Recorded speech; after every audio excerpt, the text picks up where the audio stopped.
नमस्कार, सत श्री अकाल, हेलो, हाय, वड़क्कम, आदाब है। मैं प्रेरणा या शालिनी, कुछ भी कह सकते हैं। आज फिर एक नहीं बोलूँगी, दो खूबसूरत कविताओं के साथ आई हूँ। तो एक जो पहली कविता मैं पढ़ूँगी वो गृहिणी के से रिलेटेड है, और दूसरी जो है वो एक रिक्वेस्टेड पोएम है, छोटी सी है, वो वीर जी आपके लिए। तो मैं शुरुआत करती हूँ पहली कविता के साथ। सुनिए और बताइएगा आप लोग को कैसी लगी। इतना आसान कहाँ था गृहिणी होना, चलती कलम छोड़ झाड़ू घसीटना, दूध की मलाई खाना छोड़ मक्खन के लिए बचत करना, दुपट्टे से उम्र के संबंध जोड़ना, कभी साड़ी में घसीटना, कभी चुनरी खिसकने से संभालना, किताबें छोड़ गृहस्थी पढ़ना, एक एक फुल्का गोल सेकना, सहेलियां छोड़ दीवारों से बात करना, चुप रहना, मस्तियां भुला बड़ी होने का ढोंग करना, झुमकियों से कानों का बोझ मरना, घूंघट में खुद को गुनहगार समझना, पीला रंग उड़ाकर तुम्हारी पसंद पहनना, हाथ की घड़ी उतार खनकती चूड़ियाँ पहनना, पायलों का पैरों में चुभना, कपड़े के साथ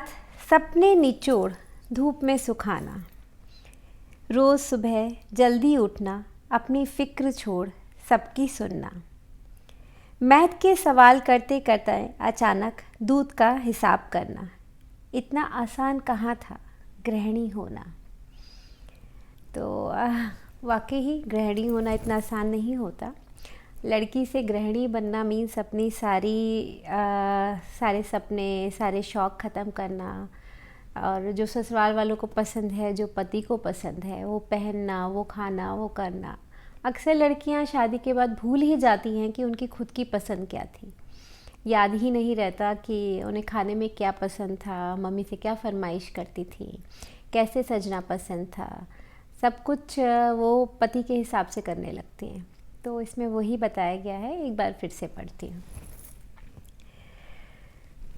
इतना आसान कहाँ था गृहिणी होना, चलती कलम छोड़ झाड़ू घसीटना, दूध की मलाई खाना छोड़ मक्खन के लिए बचत करना, दुपट्टे से उम्र के संबंध जोड़ना, कभी साड़ी में घसीटना, कभी चुनरी खिसकने से संभालना, किताबें छोड़ गृहस्थी पढ़ना, एक एक फुल्का गोल सेकना, सहेलियां छोड़ दीवारों से बात करना, चुप रहना, मस्तियां भुला बड़ी होने का ढोंग करना, झुमकियों से कानों का बोझ मरना, घूंघट से खुद को गुनहगार समझना, पीला रंग उड़ाकर तुम्हारी पसंद पहनना, हाथ की घड़ी उतार खनकती चूड़ियाँ पहनना, पायलों का पैरों में चुभना, कपड़ों के साथ सपने निचोड़ धूप में सुखाना, रोज़ सुबह जल्दी उठना, अपनी फ़िक्र छोड़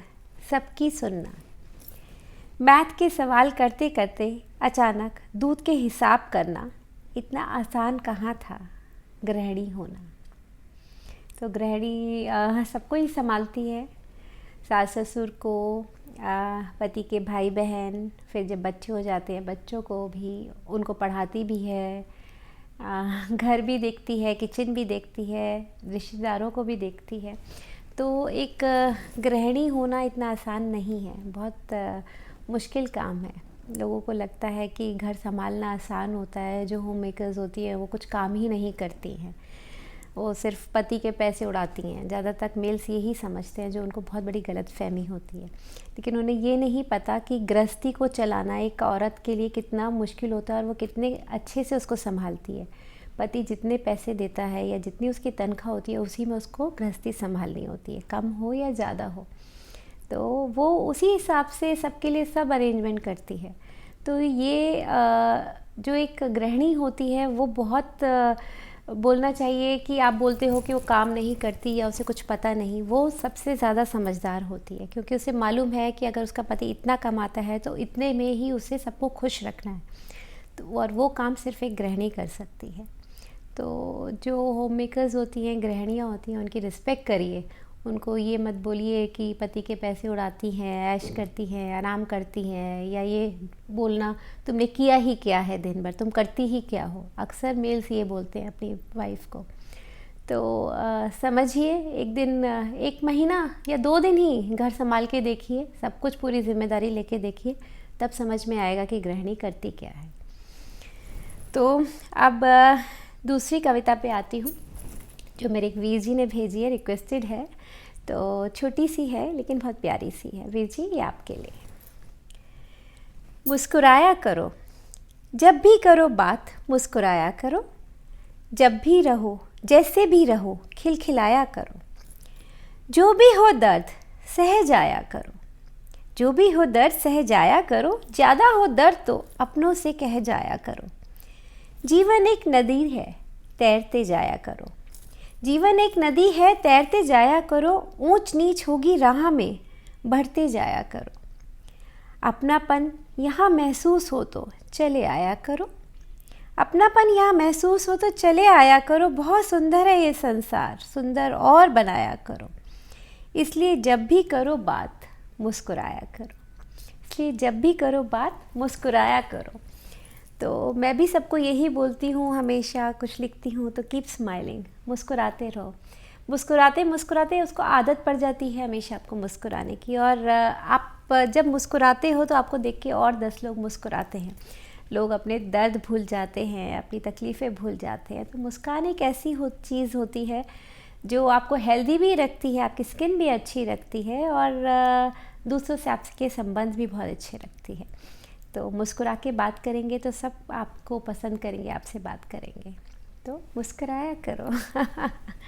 तो इसी के साथ आज मैं ख़त्म करती हूँ। अगले हफ्ते फिर कुछ अच्छा सा लेके आऊँगी। नमस्कार। मुझे सुनने के लिए बहुत बहुत बहुत धन्यवाद।